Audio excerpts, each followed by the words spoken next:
So our plans here are very fluid, just like the weather. Apparently it's supposed to rain today, but it's actually not bad at all.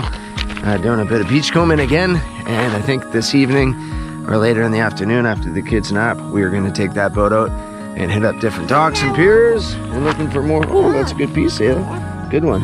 And find some more beach glass or bottles, I should say. So we shall see what's going to happen throughout the day. Again, plans are fluid and they seem to change pretty sporadically. Coming in here hot.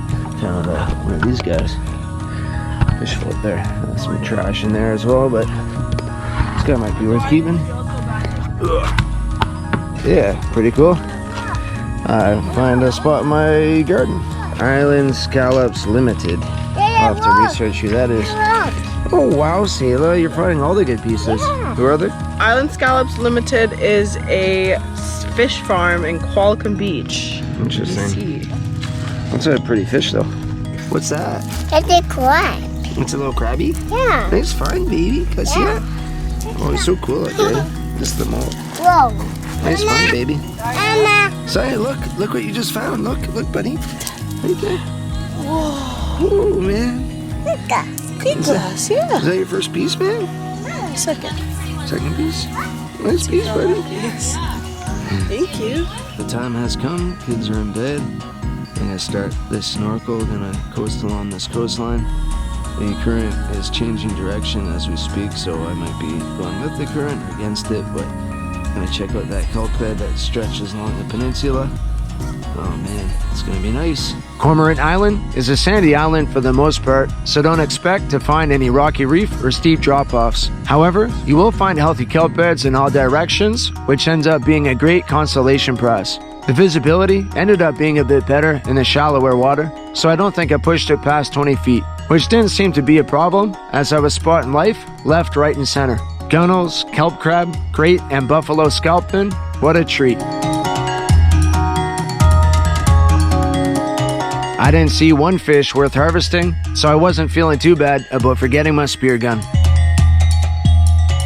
I don't see salmon in the ocean too often, and although these little guys are still in their earlier stages of life, it was still a highlight for me on this trip. I'm not on point with my salmon fry game, but I think this is a spring salmon, and this little guy, a coho. Correct me if I'm wrong, please.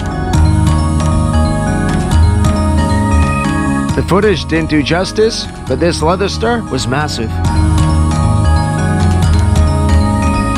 It's fun diving these areas from time to time. You won't find a massive lingcod or rockfish, but each type of shoreline is unique and worth exploring.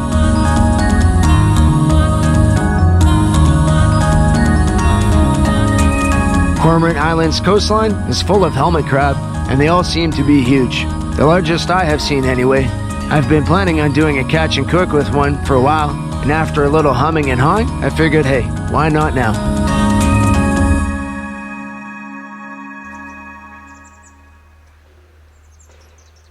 That was a fun little snorkel, and I grabbed a helmet crab. These things are really, really adorable, but at the same time, I see a lot of them around here, and they got big, hefty legs.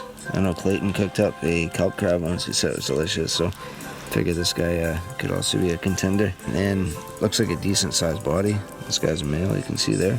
So good claws as well. Throw them in the pot and try them out. I'm not a big fan of cooking crab whole, as I'm sure they feel pain. So I'm just gonna grab this knife and go right down the middle here. Hopefully put it out of its misery nice and quickly. So there we go, knife right down the middle. And I clean them and throw them in the pot. They actually get a decent amount of meat. They get quite a bit in their body there. And the claws are, yeah, pretty big. This guy too, the other half, right? Big hunking leg there.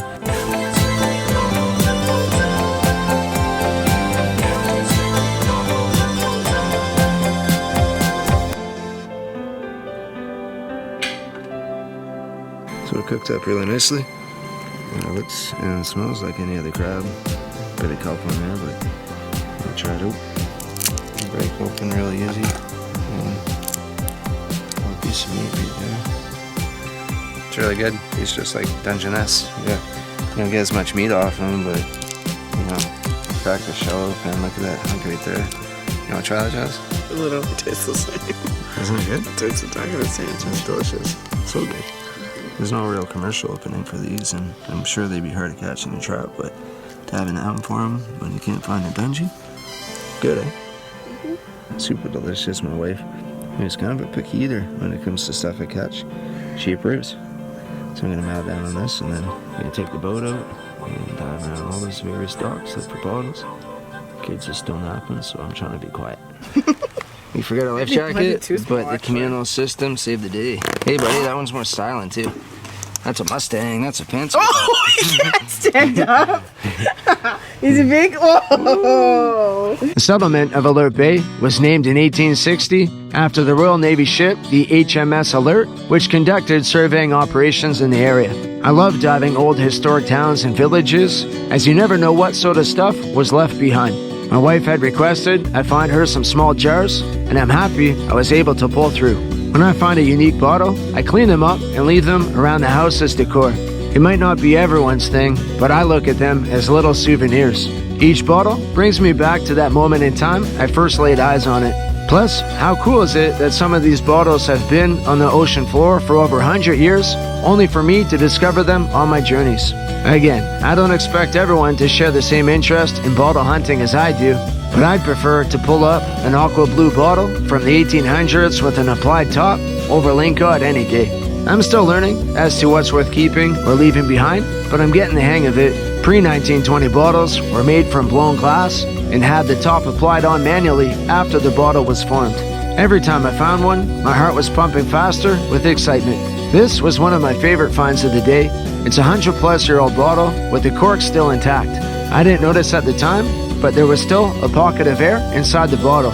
I doubt the original contents are inside, or at least not all of them, but how cool is that? If I didn't quit drinking, I'd be tempted to take a swig. So here's all the treasure, all the bottles I decided to keep. It was really hard to decide which ones were worth bringing home. This one's really cool, Blackwoods Limited.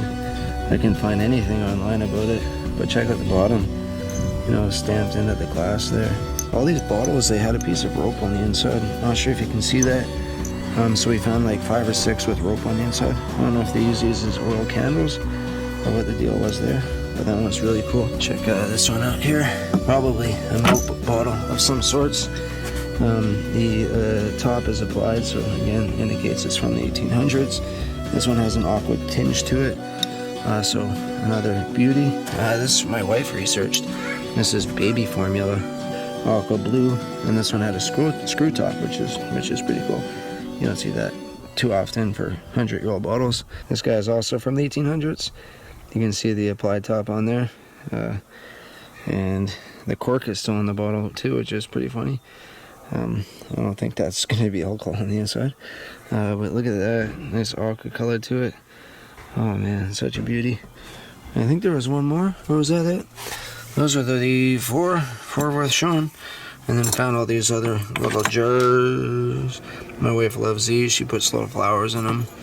I think these are like Vicks Vapor Rub bottles, old school ones. Look at that, it looks like a crown of coral on the top there, or algae or whatever it is. And then this little guy too. Oh man, there's so many treasures. You're gonna definitely have to make it back here again and keep on exploring. Alright, gonna get some grub. I'm hungry. What a day. Tomorrow we leave. Gonna wake up early and head up another dock and then head to the ferry from there. Too bad. It's 7 a.m. Just woke up. And I'm gonna go for one last snorkel. Look for some bottles under one last pier. Still waking up, but I'm gonna get an early start because we got a ferry home and a 3-hour drive ahead of us. Gotta pack. My wife goes to Bermuda. And then taking the ferry at 10:45 tonight to the mainland. Gotta work tomorrow. Jeez, gonna be a long day. My original plan on this morning was to look around for bottles, but I ended up finding a gem of a freediving spot instead. Call it a mini Argonaut Wharf, if you will. The viz was rad, no complaints at all. I dove at high tide, and it was on the deeper end of my limits for solo diving. Plus, when you're looking around on the bottom, you're exerting more energy, and you run a higher risk of entanglement on lost fishing gear. Although I was hoping to score big again and find some awesome bottles, the risk wasn't worth the reward. However, I did do a few drops before I started to listen to the more rational side of my brain.